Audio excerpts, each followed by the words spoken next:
Hello student, I'm Leelam Chandrakar from department of zoology.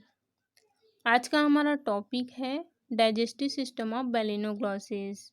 आज की इस लेक्चर में हम बेलिनोग्लॉसिस के पाचन तंत्र के बारे में देखेंगे। तो इसके डाइजेस्टिव सिस्टम के अंतर्गत एलिमेंट्री केनॉल आता है और बेलिनोग्लॉसिस के अंदर जो एलिमेंट्री केनॉल होती है वो माउथ से लेकर के एनस तक कंप्लीट एलिमेंट्री केनॉल होती है और हाईली डेवलप होती है। ठीक है, इसके एलिमेंट्री केनॉल के अंतर्गत अलग अलग पार्ट्स आते हैं। इसमें से फर्स्ट पार्ट होता है माउथ। तो इनका जो एलिमेंट्री केनॉल है वो माउथ से स्टार्ट होता है और ये लास्ट में एनस पे ख़त्म होता है। ठीक है, तो एलिमेंट्री केनॉल के अंतर्गत इसमें फर्स्ट पार्ट होता है माउथ। उसके बाद जो माउथ है वो आगे बकल ट्यूब में ओपन होता है। तो एलिमेंट्री केनॉल का जो सेकेंड पार्ट है वो है बकल ट्यूब, जिसको बकल कैविटी भी बोलते हैं। उसके बाद थर्ड है फेरिंग्स। फेरिंग्स के बाद होता है इसोफेगस और इसोफेगस के बाद में है इंटेस्टाइन। और इंटेस्टाइन जो है वो लास्ट में एक पोर के थ्रू बाहर ओपन होगा, जिसको बोला जाता है एनस। ठीक है,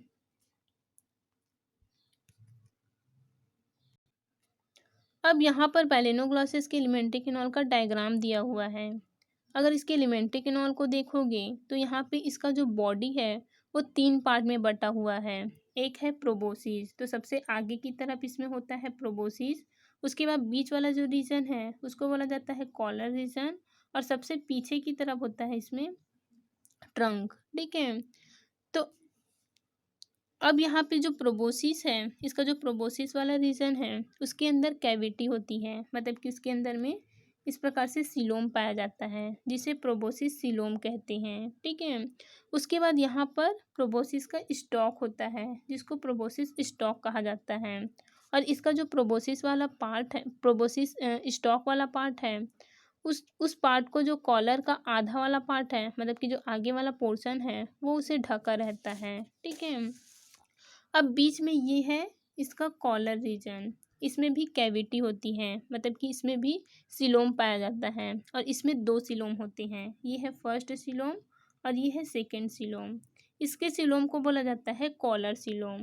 और सबसे पीछे की ओर इसमें ट्रंक होता है और ट्रंक में भी 2 सिलोम होते हैं। ठीक है, तो इसमें देखते हैं इसके एलिमेंट्री केनॉल को। तो एलिमेंट्री केनॉल का जो फर्स्ट पार्ट है, जो फर्स्ट पार्ट होता है वो है माउथ। तो यहाँ पे डायग्राम में ये वाला जो पार्ट है वो है इसका माउथ। इसका जो माउथ है वो चौड़े छिद्र के रूप में होते हैं, जो कि कॉलरेट के बीच वेंट्रल सरफेस पर होता है। ठीक है, इसका जो माउथ है वो परमानेंटली ओपन नहीं होते। इसमें मसल्स होते हैं जो कि माउथ को खोलने और बंद करने का काम करता है। अब ये जो माउथ है वो पीछे की ओर बकल कैविटी में ओपन होता है। तो ये वाला पार्ट है इसका बकल कैविटी। तो एलिमेंट्री केनॉल का जो सेकेंड पार्ट है वो है बकल कैविटी। ठीक है, इसका जो बकल कैविटी है वो इनके कॉलर रीजन में होता है और इसकी जो वॉल है वो एपिथेलियम से लाइंड होती है।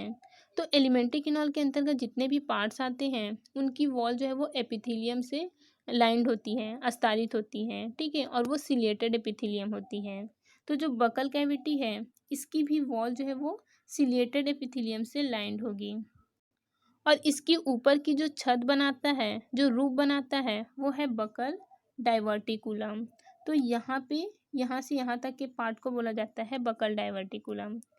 ठीक है, उसके बाद ये आगे, ये जो बकल डाइवर्टिकुलम है ये आगे प्रोबोसिस का जो सिलोम है उसके अंदर में ये एंटर करती है। ठीक है, और ये जो बकल डाइवर्टिकुलम है वो पीछे जहाँ प्रोबोसिस और कॉलर का सेप्टम होता है, मतलब कि जहाँ पे प्रोबोसिस ख़त्म होता है और कॉलर जहाँ स्टार्ट होता है, वहाँ तक ये बकल डाइवर्टिकुलम फैला रहता है। ठीक है, अब ये बकल कैविटी जो है वो आगे चल करके फेरिंग्स में ओपन होते हैं।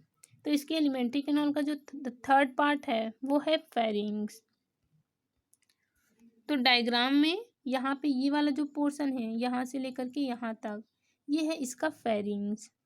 इस फेरिंग्स के 2 पार्ट हैं। ऊपर वाला जो पार्ट है, मतलब कि ये वाला जो पोर्शन है, इसको बोला जाता है ब्रैंकियल पोर्शन और जो नीचे वाला पोर्शन है उसको डाइजेस्टिव पोर्शन कहते हैं। ठीक है, तो इस फेरिंग्स का जो ऊपर वाला पार्ट है वो रेस्पिरेशन में काम आता है, उसको रेस्पिरेटरी पाथ या फिर ब्रैंकियल पोर्शन कहते हैं। और जो नीचे वाला पोर्शन है जिसको हम डाइजेस्टिव पोर्शन कहते हैं, ये डाइजेशन में हेल्प करता है, यानी कि फेरिंग्स के दो भाग बन गए एक फोल्ड की वजह से। तो यहाँ पे फेरिंग्स का ट्रांसवर्स सेक्शन दिया हुआ है। ये जो फेरिंग्स है वो एक फोल्ड की वजह से टू पार्ट में बढ़ जाता है। ये इस प्रकार से इसमें एक होता है ऊपर वाला पोर्शन जिसको ब्रैंकियल पोर्शन बोलते हैं, और एक है नीचे वाला पोर्शन जिसको बोला जाता है डाइजेस्टिव पोर्शन। तो यहाँ पे एक फोल्ड है जिसकी वजह से ये टू पार्ट में डिवाइड हो रहा है। इस फोल्ड को बोला जाता है पैराब्रैंकियल रीज। ठीक है, इसी की वजह से जो फेरिंग्स है वो टू पार्ट में बढ़ जाता है।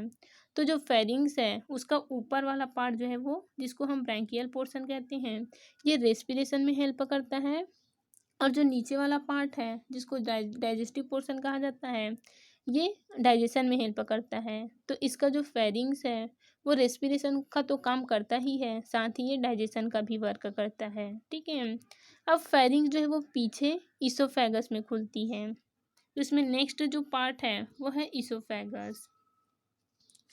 फेरिंग्स का जो ये जो सेम डिवाइड पार्ट है वो आगे इसोफेगस के अंदर भी होता है। मतलब कि मान लो ये है फेरिंग्स, और फेरिंग्स जो है वो टू पार्ट में इस प्रकार से बटा हुआ है।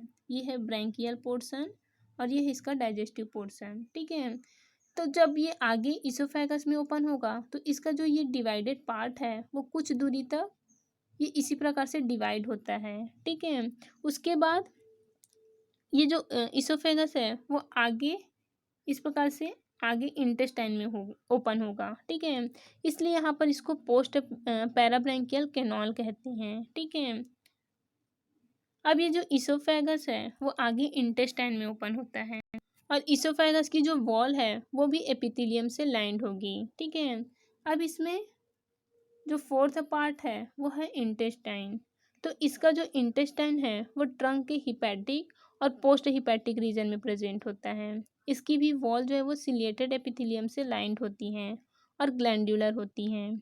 इसके अलावा इसके अंदर बहुत सारे सैक पाए जाते हैं जिसे हिपैटिक सीका कहते हैं, और जहाँ तक हिपैटिक सीका प्रेजेंट है उसको हिपैटिक रीजन बोलते हैं, और जहाँ हिपैटिक सीका नहीं है उसे पोस्ट हिपैटिक रीजन बोला जाता है। ठीक है, उसके बाद यही इंटेस्टाइन जो है वो आगे एक पोर द्वारा बाहर खुलती है जिसे कहा जाता है एनस। ठीक है, तो ये हुआ एलिमेंट्री कैनाल का पार्ट। अब देखते हैं इसके फूड, फीडिंग और डाइजेशन को। सबसे पहले तो इसका फूड क्या है, तो ये एक सिलियरी फीडर्स होते हैं। मतलब कि ये रेत या फिर मिट्टी में मिले जो माइक्रो ऑर्गेनिज्म और कार्बनिक पदार्थ है उसको रेत या फिर मिट्टी के साथ में खाता है। अब जो प्रोबोसिस के सिलिया और गिल पोर का जो लेयर बनाने वाली सिलिया है, उस सिलिया के मूवमेंट से एक वाटर करेंट उत्पन्न होती है। ठीक है, और वाटर इसके अंदर एंटर करते हैं, और उस वाटर के अंदर जो माइक्रोब्स है, प्रोटोजोअन्स है या फिर डायटम्स है, वो भी वाटर के साथ अंदर एंटर करते हैं। ठीक है, तो यहाँ पे सबसे पहले